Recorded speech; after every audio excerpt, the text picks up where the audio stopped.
Apparently, Sir Albert Einstein said, if you can't explain it simply, you don't understand it well enough.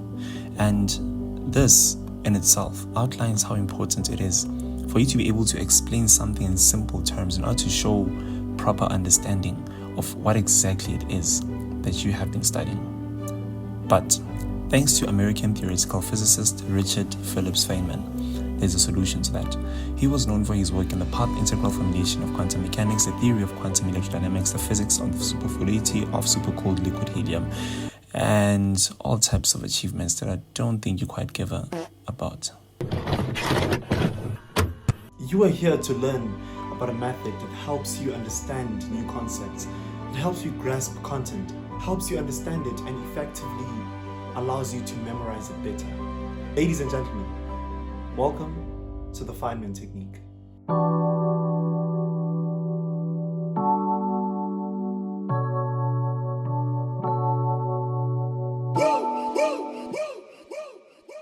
Hello, hey yalla, welcome back to my YouTube channel, welcome back to I AM KOKETSO and I AM KOKETSO. For those of you that don't know, I'm a first year medical student at the University of Free State, and yeah, I don't think there's anything more to that. So in this video, I want us to talk about a technique that will actually help you understand content and helps you learn it better and basically absorb material like a sponge, understand it, and be able to remember it even for your tests and exams. By definition, the Feynman technique is a 4-step process for understanding a topic. These 4 steps in this Feynman technique concept are: 1. Studying a concept, 2. Teach the concept, 3. Review, and 4. Simplify. So I'm going to give you a breakdown of these 4 steps, how I integrate them into my learning, and how best you can use it to empower your learning experiences and understanding. Step number 1 is very basic. Study a concept. So what you want to do is you want to study a concept. So for argument's sake, I'm going to take human anatomy and physiology. Okay, let's take anatomy, which I'm currently studying. I will take perhaps the upper limb. The upper limb, if I want to go study a topic, a concept of the upper limb, I'll study about the muscles of the upper limb, the joints at the upper limb, the ligaments, nerves, the blood supply, and everything that is to do with the upper limb. So firstly, you need to start by studying the concept. Before you go too far, you need to firstly know the concept. So you start by studying it. And then the second step of the Feynman technique is to teach the concept. And what you want to do is you want to be able to teach the concept to a friend, explain it to a friend who is very unfamiliar with the topic. That is, if I'm studying medicine, I can explain to someone who's studying perhaps chartered accountancy. That's if they don't know much about the upper limb. So I want to explain it to someone who's not really familiar with the topic and does not understand as much, such that when I explain it with terms and ways that I explain it at their level of understanding, because they don't understand it as much. So the way that I explain it, my choice of words and everything, I make sure that I make sense. So I cannot just rock up there and say, so the origin of the brachialis muscle is this. Being able to explain it in a way that, okay, so there's a muscle here called the brachialis muscle. It runs from this to this. So now what it does is it contracts, and when it contracts, that means it shortens, which allows it to do this. So that's your second step. Now you want to be able to teach it to someone who's not familiar with the topic in a way that is first principle, a way that is very basic, a way that will make sense to, according to Feynman, teaching a 5-year-old. And now you're at the part of this technique where you want to review. And in your reviewing, what you're doing is you're identifying gaps in your understanding and seeing how best you can fix them. So let's say now, in me explaining the brachialis, I actually realized as I was explaining the brachialis muscle that I actually don't know the origin of the muscle. So that's me identifying where my gap is. So I forgot the origin. I can tell you everything else, the innervation, the blood supply. But now you look at that certain concept that you just tried teaching, and in your teaching, you will realize that actually there's something I don't know. And then that's where the third step comes in, where you review. And you see if there's any way that you can explain it in a much simpler way, or if you didn't understand it as much as you thought you did, that's you now going back to do that. As I'd already said in the intro of this video, Albert Einstein apparently said that if you cannot explain something simply, then you do not understand it simply good enough, rather. And this is basically what step 4 speaks about. It is about simplifying this concept.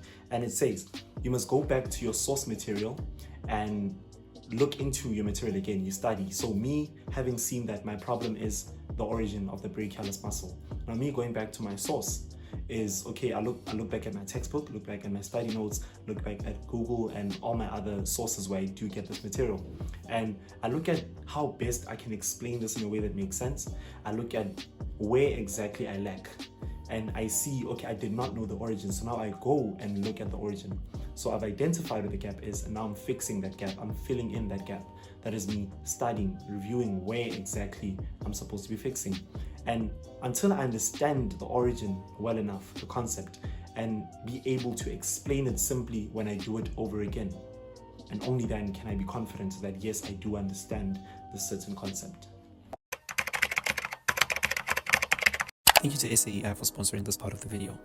Ladies and gentlemen, introducing to you SAEI, an AI-powered tool that helps you write world-class essays which bypass AI detectors. Now let me show you how to use this tool.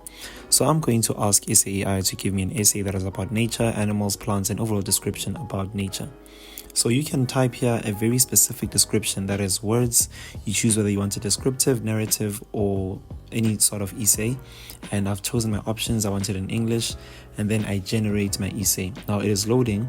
As you can see, it has even selected a title for me, Nature, the Symphony of Life. And this is my essay. It looks beautiful. It looks good. But now let's check what percentage of AI is this essay. I'm going to use Originality AI to try and detect whether this essay is written by AI or by human. Now, as Originality loads, it scans the essay and compares it to see if it is made by AI. And as you can see, it is 100% likely original. And when you check the plagiarism score, it is 0% plagiarized, which means that the essay is unique and made specially for you. Now I'll take the same essay and paste it to 0GPT, which will check the essay against its AI detectors to ensure that it is really human written. Now as you can see, it is 100% human written and 0% AI.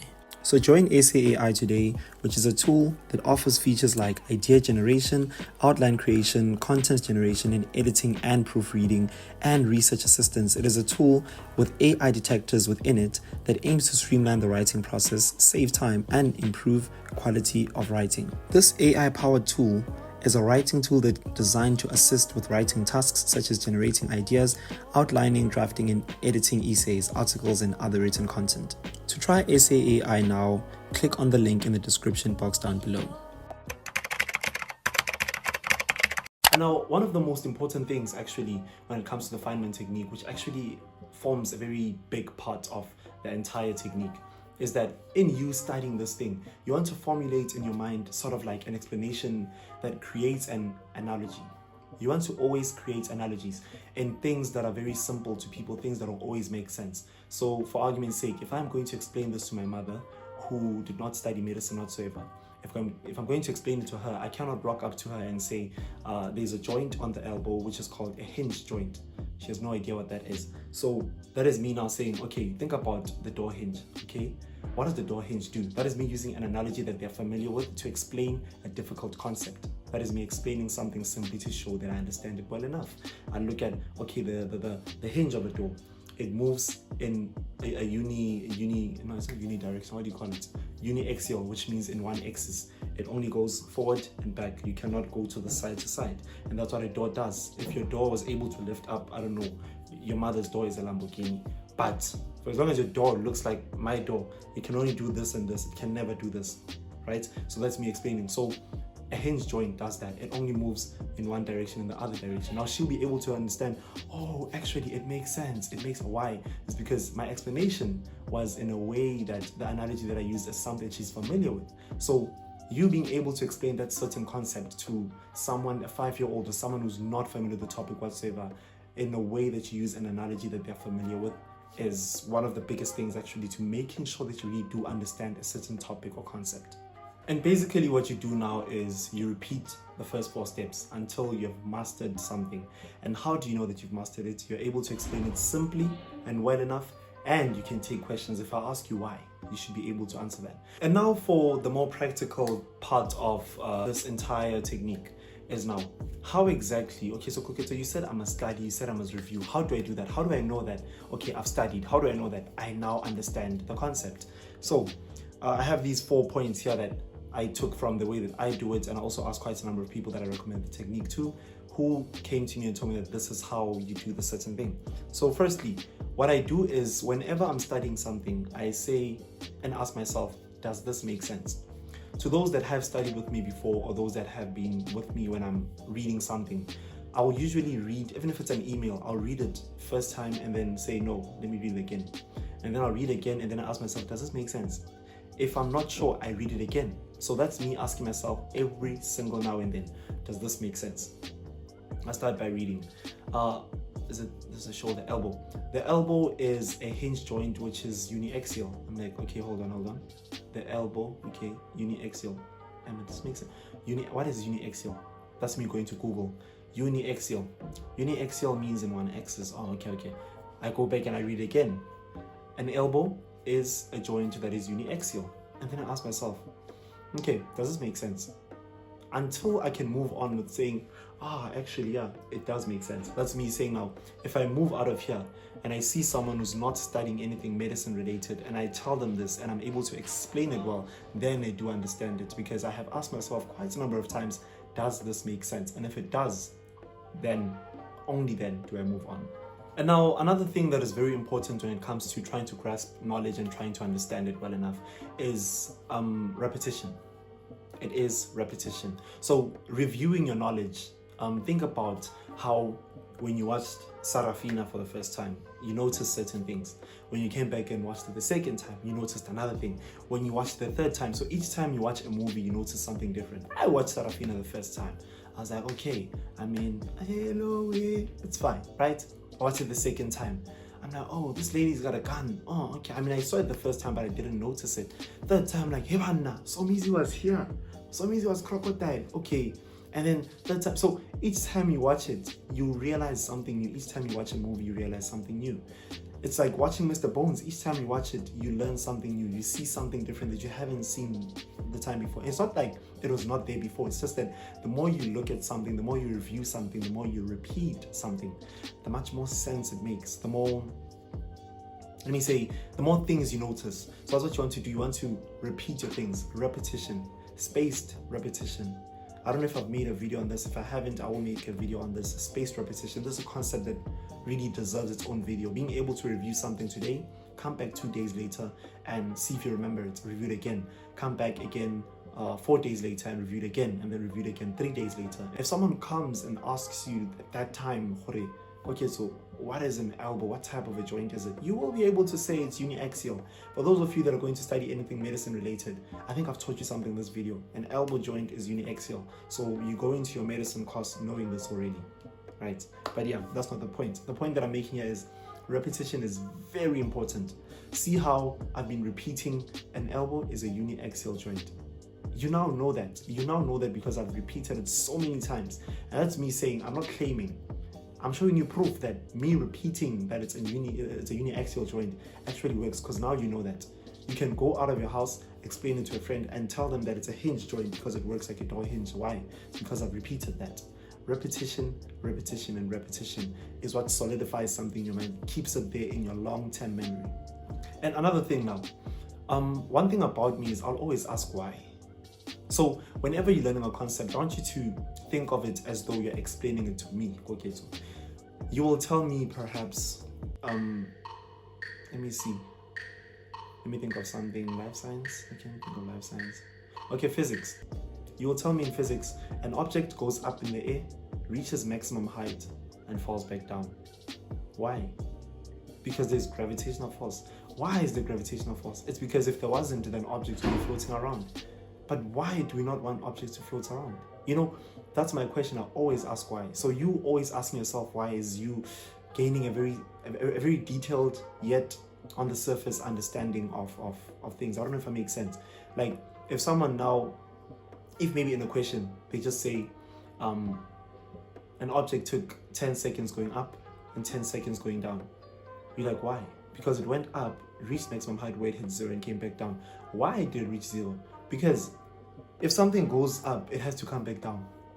Why must it come back down? Because there's the gravitational acceleration. Why is it there? It is to make sure that we remain rooted on the ground.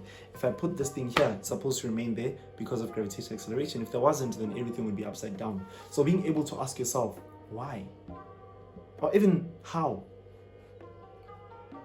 I can do this with my hand, the elbow joint. I can lift an object like this. How? How do I do that? Because there's a hinge joint. It doesn't allow it to go back down, it goes back up. How? Because there's this biceps breaker and the brachialis that I spoke about that allow it to flex and pick it up. How do they do that? They contract. How do they contract? Okay, now I'm going into the biochemistry of things, but how do they contract? You will understand at some point into your calcium receptors, all of that, but asking yourself why and how is something that's going to help you a lot, because now you'll be able to answer the type of questions you ask in your prelims, the type of questions you ask in your final exams, asking yourself why and how. Now the one thing and the last thing that you want to do is you want to practice explaining it to maybe your parents or your brother. I have a brother that I explain things to, I have a mother that I explain things to. Since my brother is not in the medical field, my mother is not in the medical field. So me explaining something medicine related or anatomical, to them it's like, okay. So as I explain something to them, one, it deepens my understanding because they will ask why or they'll ask how. The moment I say, you can cut someone somewhere and they won't bleed. How? Perhaps if there isn't an artery that is going to that part of the skin. It's how you can maybe chop yourself here or I don't know what, and then you don't bleed. Why? Maybe it's because there isn't an artery that is exactly going to that location, the exact location that you cut. So me explain, then they'll ask me what is an artery, and I tell them it's a blood vessel that moves blood away from the heart and it carries oxygen. And then they ask, does it carry oxygen? Yeah, it does. And then they ask, why? Why do you need oxygen? You need oxygen for your muscles to work, for all of that muscle contraction, everything that I'm doing. I'm using oxygen to do that. So explaining it to someone who is not in the medical field, explaining it to my parents, explaining it to my brother who is not in the medical field whatsoever, it helps force me to remember things, especially because someone who doesn't know something is very inquisitive. It's like explaining to someone how to use a laptop who doesn't know anything. They will ask you so many questions. What does this button do? If you didn't know what that button does, now you know that you need to review it. So explain to someone who doesn't know anything. And that's how you will solidify and force yourself to think deeply, and you will realize what you don't know. And it's always good to know what you don't know, because then you know what to work on. And so thank you for watching this video. Thank you for watching I AM KOKETSO. And thank you for 12,000 subscribers. Ngiyabonga a lot. But yeah, thank you. And thank you to SAAI for sponsoring this video. And yeah, thank you for 12,000 subscribers. Have I said that already? I think I have, but I felt the need to repeat it. And please share this video with some of your friends, or people, not some, all of them. All of your friends who you know are students and stuff like that, and you know that this thing will be helpful for them. Because what I do is, whenever I experience something, I realize the mistakes that I made in my focus. I asked other people and I combined that, compiled the video and brought it to you.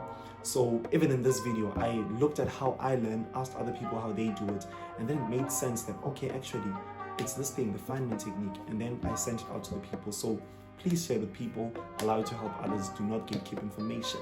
But yeah, otherwise don't forget to like, comment and subscribe, and peace.